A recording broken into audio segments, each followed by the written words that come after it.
One of the things you said that kind of piqued my interest was you struggle to get attendees of digital events to engage. And I've been a member and, attendee of a lot of digital events, and also a guest speaker at a number of them. And some have been more successful at others to get people to engage in the comments, ask questions, raise their hand, talk to each other in breakout rooms. What are the learnings that you've come to in the last couple of years that facilitate or kind of encourage people to actually engage in digital events? What are the secrets? Sure. Well, I'll share with you a few secrets. So we did ATL 2020. So that's Agency Transformation Live 2020 was going to be a physical event. We brought it online, obviously, because we were slap bang in the middle of a lockdown. So no one was legally allowed to attend.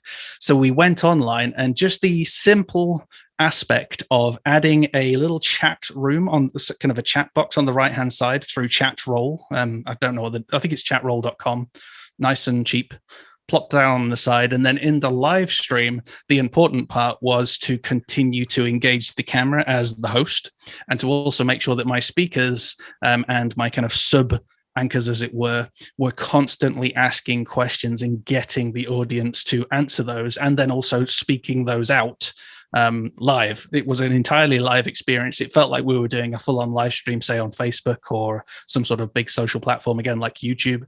And it was just such an amazing experience. We also added to that kind of not enforced, but an encouraged lobby area where people could go and hang out in lobbies to have conversations. And because we had volunteers within our business and just volunteers who wanted to help out, we had them go into those rooms to help instigate conversation. So it's almost like a kind of a team leader per room to get people chatting with each other and to encourage them to go in. What we also did by default was everyone had their cameras and mics muted when they entered the room, so they didn't feel any pressure to join in. They could just listen for a while.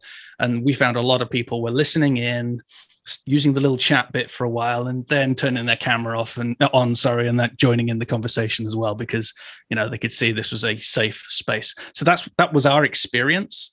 However, we've come to recognize that not every community is the same. We're really lucky that we've got a big, vibrant Facebook group for Trailblazer FM. So obviously everyone knew each other. It was a lot easier for us to create engagement. On the flip side, we've got clients who don't have those sorts of communities. They are professional conference organizers. They will hit email lists. They will buy data. They will hit the telephone, and they'll get a whole load of strangers together.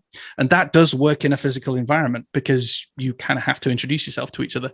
On a digital event, you don't really have to. You can hide behind your computer. You can kind of work with the event open on a tab. So trying to encourage people in a digital event in that sort of community is a lot harder. You can still do a few of the things that I said, the chat, encouraging people to have conversations. What we kind of found worked best, at least for those digital formats, instead of having unique tables or unique breakout rooms, just to limit it to 2 lobbies where there would be a representative in each lobby. And we would encourage people during the coffee breaks to go and have a conversation in there and meet new people, etc. We've not tried any high-tech stuff. We have tried those networking apps that you can get, and people were just being automatically paired. So for example, I won't mention any names, but there is a very big event platform that's like worth 4 billion or something ridiculous. And they do this kind of random matchmaker where you end up having video conversations with complete strangers.